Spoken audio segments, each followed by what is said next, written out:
یہی رجب کا مہینہ تھا، میرے آقا حضرت ام ہانی رضی اللہ تعالیٰ عنہ کے گھر آرام کر رہے ہیں کہ جبریل امین جو فرشتوں کے سردار ہیں نبی پاک کے دربار میں آتے ہیں، آرام سے جگاؤں کیسے؟ رب کا حکم ہے کہ محبوب کو بلایا جائے، مگر محبوب آرام کر رہے ہیں۔ یہ وہی آرام ہے، نہ جگانے پر صدیق اکبر نے نماز قضا کر دی تھی، نہ جگانے پر سیدنا صدیق اکبر نے سانپ کا ڈس جو ہے وہ برداشت کر لیا تھا، جگایا نہیں۔ اور مولا علی نے دیکھا کہ عصر کی نماز جاتی ہے تو چلی جائے، آقا کے آرام میں خلل نہ آئے، اب جبریل امین کو جگانا ہے۔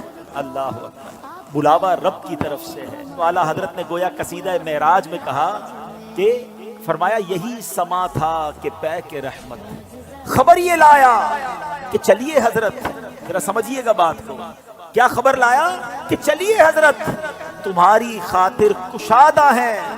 کیا کشادہ ہیں؟ جو کلیم پر بند راستے تھے، نبی پاک کو حتیم میں لایا گیا، وہاں نبی پاک کے سینہ اقدس کو چیرا گیا اور اس میں نور کی برسات کی گئی، حکمتیں داخل کی گئی، پھر سینہ اقدس کو بند کر دیا گیا۔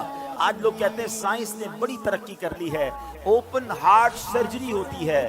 سنو، 1450 سال پہلے ایک بار نہیں، نبی پاک کی 4 بار اوپن ہارٹ سرجری ہوئی، مگر یہ کیسی سرجری تھی؟ نہ کوئی تکلیف ہے، آقا دیکھ رہے ہیں کہ دل کو باہر نکالا گیا ہے اور نبی پاک کے سامنے نور ڈالا جا رہا ہے۔ اللہ اکبر، یہ بھی نبی پاک کا معجزہ ہے۔ اور پھر وہ سفر شروع ہوتا ہے۔ اب نبی پاک مکہ پاک سے بیت المقدس جاتے ہیں۔ سبحان اللہ، بیت المقدس کا سفر یہ براق پر کیا جاتا ہے۔ نبی پاک علیہ الصلوۃ والسلام اب پہنچتے ہیں اس جگہ پر جسے ہم بیت المقدس کہتے ہیں۔ بیت المقدس ویسے بھی دیکھنے کی بڑی تمنا ہے، لیکن جب سے یہ پڑھا ہے اور جب پڑھتے ہیں ایک دل میں عجب تمنا جاگ اٹھتی ہے۔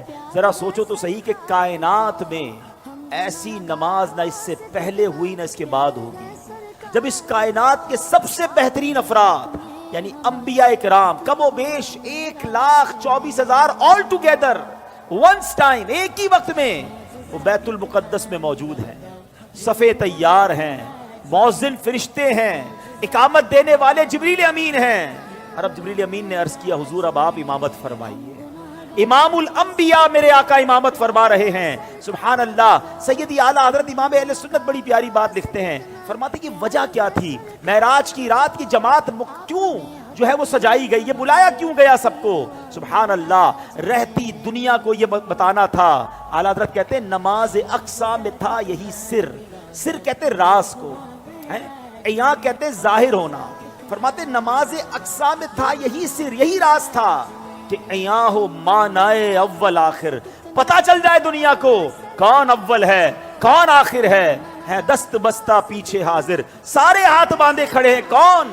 جو سلطنت آگے کر گئے تھے۔ اقصا میں سواری جب پہنچی، اقصا میں سواری جب پہنچی، جبریل نے بڑھ کے کہی تکبیر۔ اقصا میں سواری جب پہنچی، جبریل نے بڑھ کے پڑھی تکبیر۔ نبی